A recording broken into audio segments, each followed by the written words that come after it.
Tahu tak, kad blank ataupun kad kosong yang design ataupun di sketch oleh Illustrator Pokemon pada event yang diiktiraf boleh digrade? Pada tahun 2023, TCGKL berjaya menyebut salah satu Illustrator kad Pokemon yang dikenali ramai iaitu Kuki Saito.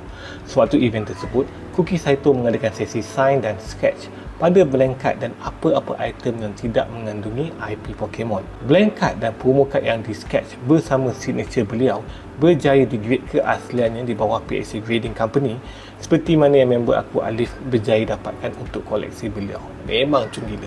Menariknya, pada tahun ini, kad Mania akan diadakan dari 30 Mei sehingga 1 Jun di MPAG Convention Center di Melawati dengan menyebut 3 Illustrator Pokemon lagi, iaitu Himemaru dengan stok lukisan comel, Yukamori dengan style tanah liat yang cantik dan Kuki Saito dengan stok lukisan yang kemas dan dikenali ramai.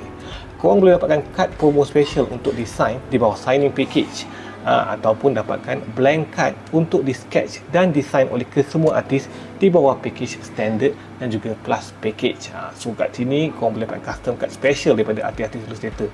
Kalau korang lebih kepada player, kad Mana juga ada tournament Pokemon TCG dengan pool price sebanyak RM20,000 Malaysia. Tak minat main? Dan korang boleh hadir as collector atau usia-usia pelbagai kolektor TCG dengan tiket bermula RM20 Malaysia. So apa lagi? Kita jumpa di sana, dan kalau jumpa aku jangan lupa tegur aku, okay guys?